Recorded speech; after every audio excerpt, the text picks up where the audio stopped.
Hello, beautiful light-filled souls. Trisha Barker here. At this point, I know that I am not talking to skeptics. I'm talking to many of you who've had your own experiences, your own connection with loved ones and dreams and communication. And really, you don't need these experiences validated by anyone, but you need to spread this awakening. And that's how this world changes. So, talking to friends, loved ones, sometimes our families are not the ones who are going to be the ones we awaken. Sometimes they are.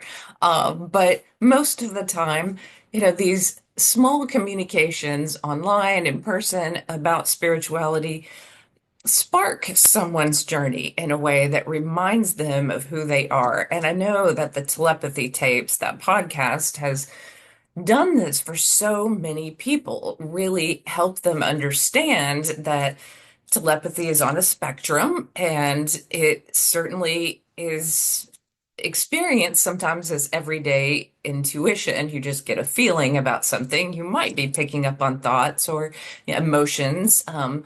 During NDEs, you certainly experienced telepathy. In fact, that was how I communicated, or how the angels communicated with me, and how I communicated with them. And how I knew that was not a dream is there was an energetic change that was happening in my body because of their higher knowledge, their energy, and who they were. So, who you're communicating with telepathically has an effect on you. And if you are communicating with someone who is uh, a messenger of God, of a higher intelligence, then of course your energy is going to change in that moment.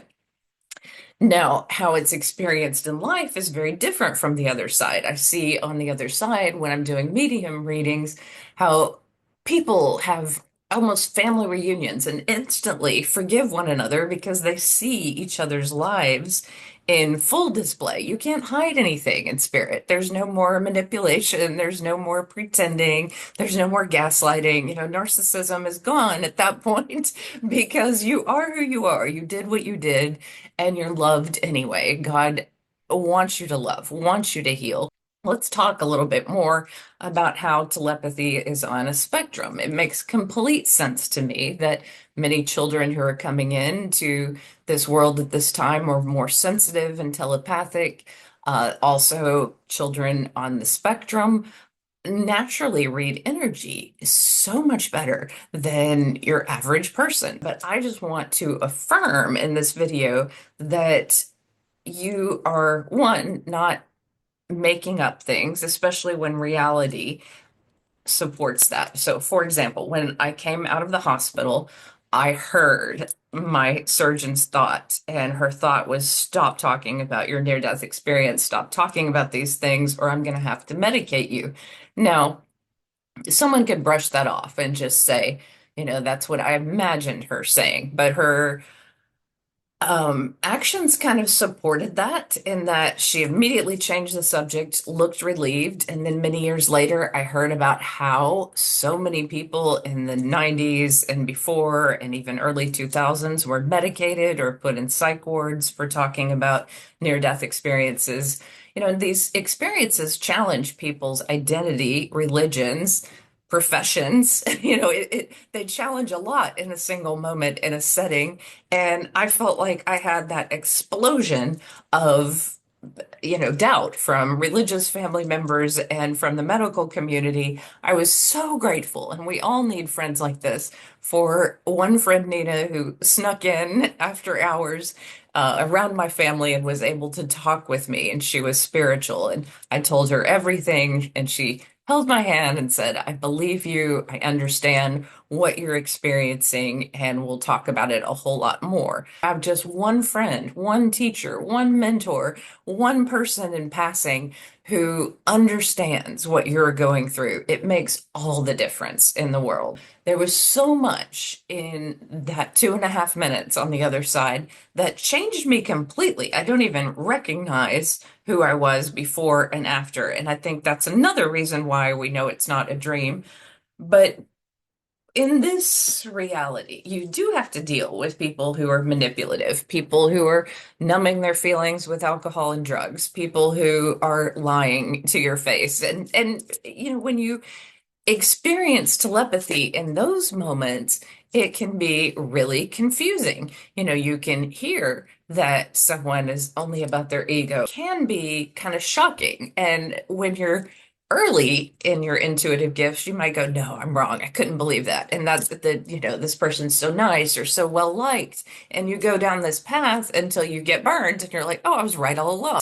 So before they say anything, sometimes energy is telling and it tells you a whole lot about someone's mental state. Now, can you shift energy for other people? Of course you can. Can you help enlighten others?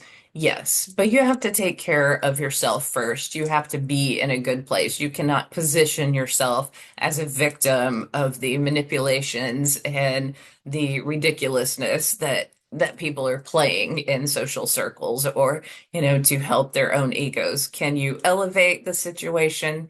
Only if you feel like it and only if you feel like that is your role. But most of all, sensitive people have to protect themselves and also share their gifts. I've said this many times that, empaths, people on the spectrum, people who are gifted in those intuitive realms and in those intuitive journeys can help imagine a better future and can help guide us toward a better future. So next time you think you hear someone's thought or pick up on some of what they are going through at that moment, try to verify it in some way or another.